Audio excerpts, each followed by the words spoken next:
This is a bridging between two disparate attitudes in America, the distance of empathy between cultures, religion, and you can't judge a book by its cover.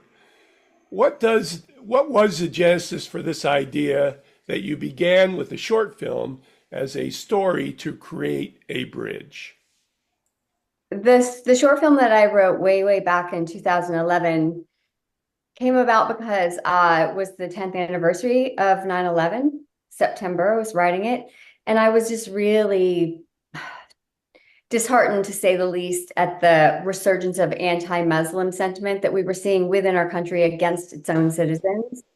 And so I just decided to set up this situation in which there were two characters, a white woman and an Iranian American immigrant who happens to be Muslim. And I wanted to subvert both the characters' expectations of each other and the audience's expectation of what would happen between the two of them.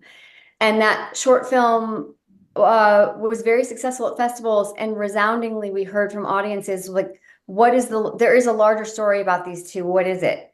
And I hadn't anticipated writing a feature, but because I had only ever written that 6-page short, mostly because I wanted something to star in that I was proud of, a part that I felt proud to play on camera.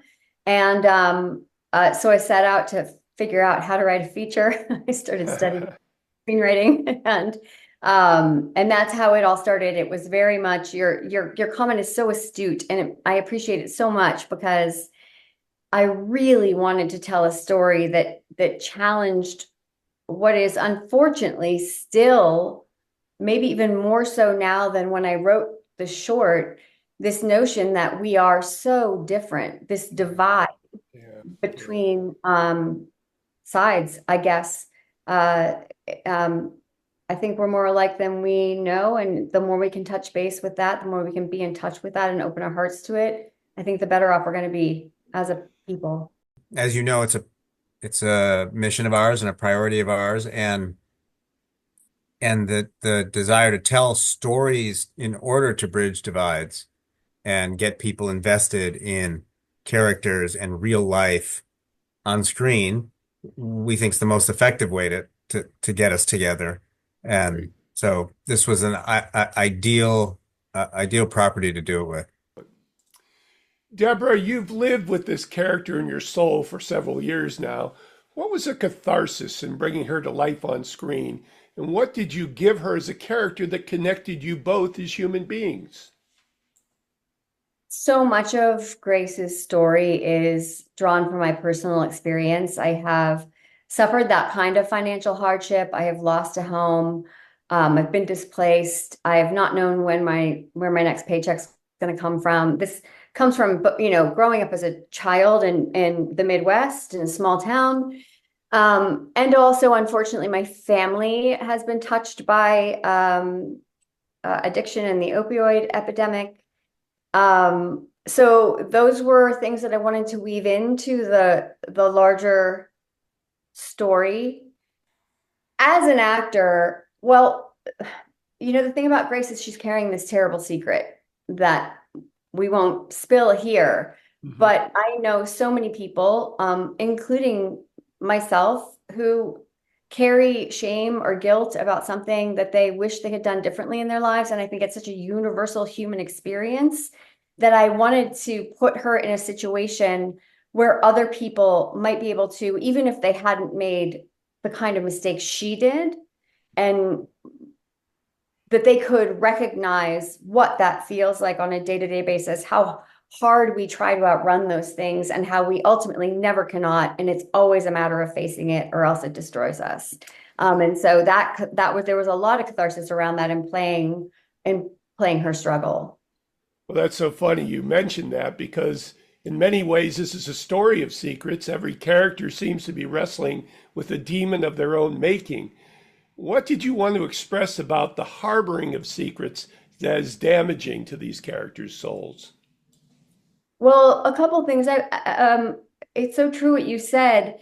They are all in some ways wrestling with their own personal demons, and it's only in allowing each other into their hearts and lives that they are able to recognize the kinship in that we're not alone in these things that we struggle with. We're only alone if we keep them inside. And so the thing I hope that people take away from it is that as hard as it may be, or as impossible as it may seem, letting other people help us with our struggles is, I think, really the only way forward. And Amos, how does that play into the philosophy of your production company? That sort of feel.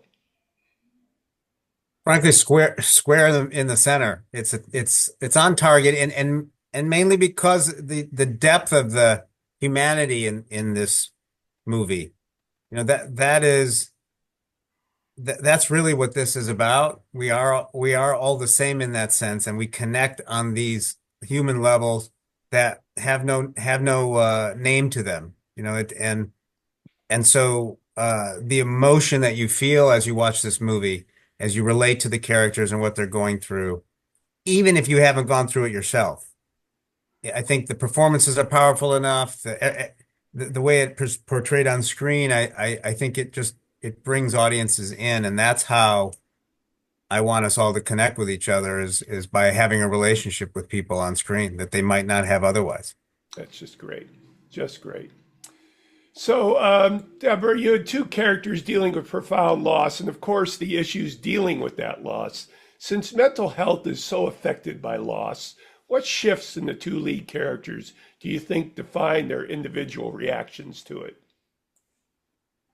For both of them, it's just such a deep, overwhelming sense of shame that I think for Grace, that she didn't rise to an occasion that she wished she had risen to.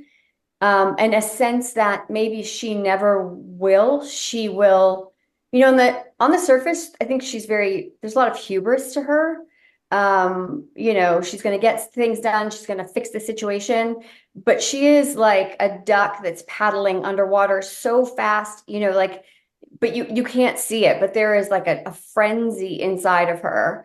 And I think there's a part of her that really thinks that she is fundamentally broken and never going to actually find her way. But she's got this little boy, and if she doesn't try, like, she'll die trying. And for Hassan, the Iranian American man played by Farshid Farhat, he was just really victim to a tragic set of circumstances that weren't his fault, but people, I think we erroneously will take on things that aren't ours.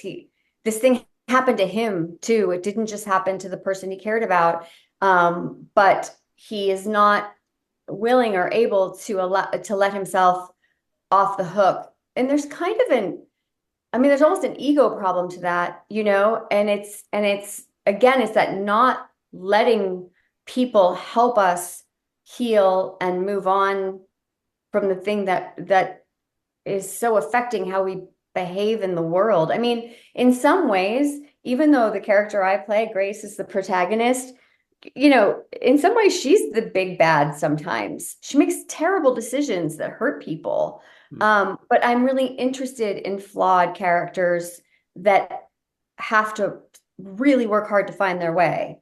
And, the relationship that unfolds with Hassan allows both her and him to do that. This is Patrick McDonald for HollywoodChicago.com. Copyright 2025.